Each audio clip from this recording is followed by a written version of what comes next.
পশুপক্ষী কীট আদি জ্বলিতে না পারে, কিন্তু যদি তারা শুনিলেই হরিনাম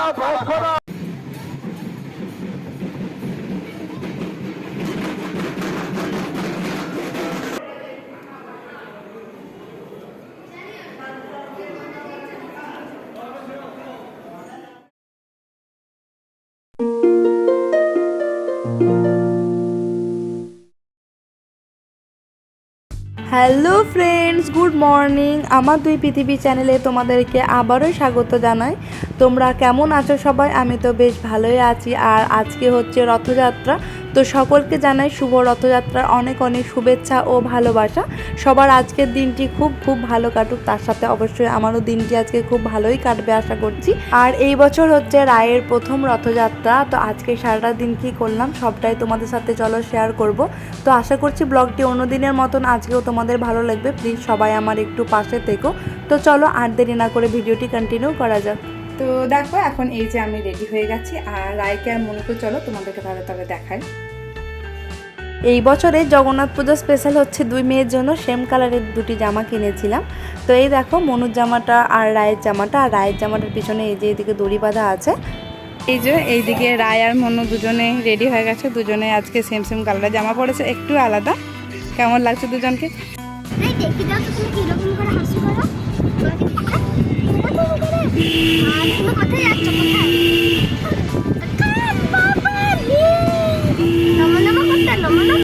তো এই যে এখন বেরিয়ে পড়েছি রাস্তায়, আর আমার বাড়ি থেকে পৌঁছাতে লাগবে মোটামুটি ওই 15 মিনিট মতো।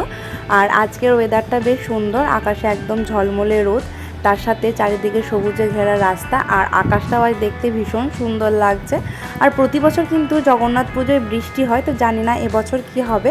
আকাশটাকে দেখে মনে তো হচ্ছে না যে বৃষ্টি হবে আজকে। পৌঁছে গেছি জগন্নাথ মন্দিরের সামনাসামনি, আর এই যে গাড়িটাকে একটু দূরেই পার্কিং করতে হলো, কারণ রাস্তার ওপরে প্রচণ্ড ভিড় লেগে গেছে। এখন বাজে ওই 11:30 মতো, কিন্তু তবুও দেখো যেহেতু আজকে পুজোর দিন আর মন্দিরে পুজোর সময় তো পেরিয়ে গেছে, আমরা যদিও একটু দেরি করেই ঢুকেছি, কারণ রায়কে তো এতক্ষণ মন্দিরের ভেতরে রাখতে পারবো না। আর রায়কে একবারে স্নান করিয়ে ভাত টাত খাইয়েই এখানে নিয়ে এসেছি, যাতে একদম মন্দির থেকে প্রসাদটা নিয়ে তারপরে বেরোতে পারি। এই বছরের পুজোটা একটু অন্যরকম, যেহেতু রায় অনেকটাই ছোট, তাই সকাল থেকে এখানে এসে বসে থাকা তো সম্ভব হবে না, ও এতক্ষণ থাকবেও না। আর তার সাথে হচ্ছে ওকে টাইমে আমি খাওয়াতেও পারবো না সেই জন্য। আর দেখো এই যে মন্দিরের সামনাসামনি একদম পৌঁছে গেছি, আর এই যে এটা হচ্ছে মন্দিরের পুরো বাইরেটা। তো চলো এরপর তোমাদেরকে মন্দিরের ভেতরটা ঘুরিয়ে দেখায় তবে।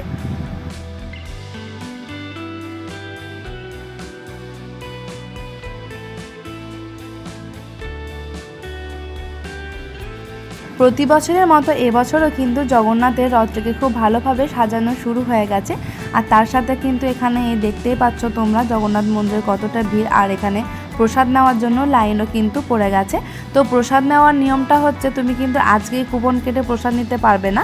প্রসাদ নেওয়ার জন্য তোমাকে আগের দিন সন্ধ্যাবেলা এসে কুপন কেটে যেতে হবে। পরের দিন জগন্নাথ দেবের পুজো হওয়ার পরে তোমাকে সেই প্রসাদ দেওয়া হবে। তো কুপনটা সাথে করে অবশ্যই নিয়ে আসতে হবে। তোমরাও তাড়াতাড়ি জগন্নাথ দেবের কাছ থেকে আশীর্বাদ নিয়ে নাও। দেখো জগন্নাথ, বলরাম ও সুভদ্রাকে কি সুন্দর সাজিয়েছে। এখন কিন্তু জগন্নাথ দেবের আরতিও হয়ে গেছে। আর এই যে আমি ঠাকুরমশাইয়ের কাছ থেকে প্রসাদ নিয়ে একটু জল খেয়ে নিলাম। আমি সকাল থেকে উপোস করেছিলাম। আর এখান থেকে বিকাল 5টার সময় জগন্নাথ দেবকে রথে করে চাপিয়ে মাসির বাড়ি নিয়ে যাওয়া হবে, মানে চিত্রালয় মেলা প্রাঙ্গণে, ওখানে নিয়ে যাওয়া হবে। তো আমরা বিকালবেলায় আর এখানে আসবো না, বিকালবেলায় যাব গৌরীয় মঠে। প্রতি বছর ওই কাকিমার সাথে ওই গৌরীয় মঠে গিয়ে জগন্নাথের রথের দড়ি টানি। তো দেখা যাক এবছর কি করা হয়। বাইরে বেরিয়ে দেখি বাইরে বিশাল বড় লাইন পড়ে গেছে। ভাবলাম একটু পরে হয়তো লাইনটা একটু কমে যাবে, হলো না, আরও বেড়ে গেল লাইনটা। আর এই দেখো এটা হচ্ছে 120 টাকার লাইন, যেটাতে আমরা দাঁড়িয়েছিলাম। আর তোমাদের দাদাভাই আরেকটা 50 টাকার কুপনও কাটা ছিল, তো সেখানে তোমাদের দাদাভাই ওইদিকে লাইন দিয়েছে। আর রায় যেহেতু তোমাদের দাদাভাইয়ের সাথে থাকতে চাইলো না, তাই আমি রায়কে নিয়ে এলাম। আর এই যে দেখো এক এক করে এখন প্রসাদগুলো সব নিয়ে নিচ্ছে। তো চলো তবে আমিও প্রসাদটা এরপর নিয়ে নিই।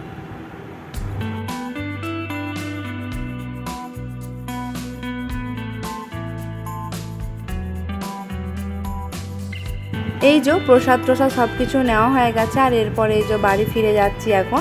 তো যে ভগবানের প্রসাদ খাবো, তারপরে একটুখানি ভাত টাত ছিটিয়ে নেব, আর 4:30 নাগাদ যাব আবার হচ্ছে গড়িয়া মঠে। তো চলো তোমরা ব্লগটি দেখতে থাকো, আশা করছি ব্লগটি তোমাদের দেখতে ভালো লাগছে।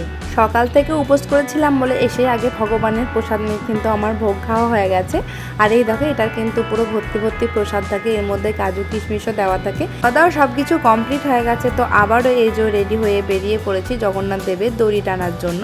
আর এইদিকে এই দেখো এটা যেটা দেখছো দাঁড়িয়ে আছে, এটা হচ্ছে আমাদের স্বামী বিবেকানন্দ সমিতির আরেকটা রথযাত্রা। প্রতি বছর আমাদের দুর্গাপুরে কিন্তু অনেকগুলোই রথ বেরোয়, তার মধ্যে একটা হয় গৌরীয় মঠ, একটা হয় ইস্কন মন্দিরের, আরেকটা সকালবেলায় যেখানে আমরা পুজো দিয়ে এলাম সেটা হচ্ছে তোমার চিত্রালয় মেলা প্রাঙ্গণে, আর এই যে একটা হচ্ছে স্বামী বিবেকানন্দ।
আজকে সারাটা দিন তো খুব ভালোভাবে আনন্দ করে কাটিয়ে ফেললাম। আর এই দেখো রায়কে নিয়েও কিন্তু এখানে আমি জগন্নাথের দড়িটা নিয়েছিলাম, সাথে আমার বড় মেয়েও ছিল এখানে। তো ভাবিনি একবারও যে রায়কেও নিয়ে এখানে আসতে পারবো। প্রথমে ভেবেছিলাম 2 মেয়েকে বাড়িতেই রেখে আসবো, আর আমি আর তোমার দাদাভাই এসে একটুখানি জগন্নাথের দড়ি ছুঁয়ে বাড়ি ফিরে যাব। কিন্তু রায় দেখলাম খুব আগ্রহের সাথেই আমাদের সাথে সময়টা খুব ভালোভাবেই কাটিয়ে নিল। ও একটু এখানে বিরক্ত হয়নি আর কান্নাকাটিও করেনি। ওর নিচে নেমে অনেকটা হেঁটেছিল, তো পুরোটাকে তো আর ক্যামেরাবন্দি করতে পারিনি। বুঝতেই পারছো বাড়িটাতে অনেকটাই ভিড় আছে। আর আমি কিছুক্ষণ নেওয়ার পর তোমাদের দাদাভাই আবার নিয়ে নিল রায়কে, বললো আমাকে দিয়ে দাও, অনেকটা ভিড় আছে। তোমাদের দাদাভাই একটু আগেই হাঁটছিল ওই জন্য রায়কে নিয়ে। আর রাস্তার মাঝে বুঝতেই পারছো যখন জগন্নাথের দড়ি ধরে টানা হচ্ছিল, যেখানে যেখানে দিয়ে রথটা যাচ্ছিল আরও পাশাপাশি যে মানুষগুলো ছিল তারাও সব এসে জগন্নাথ দেবের রথের দড়ি টেনে একটু আশীর্বাদ নিয়ে যাচ্ছিল। তো আশা করছি আজকের ব্লগটি তোমাদের খুব ভালো লেগেছে।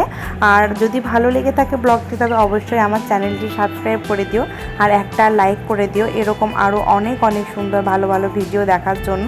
আজকের মতো তবে ব্লগটা আমি এখানেই শেষ করছি। তোমাদের সাথে আবার দেখা হবে আমার পরবর্তী ব্লগে। প্লিজ সবাই একটু আমার পাশে থেকো, একটু সাপোর্ট করো।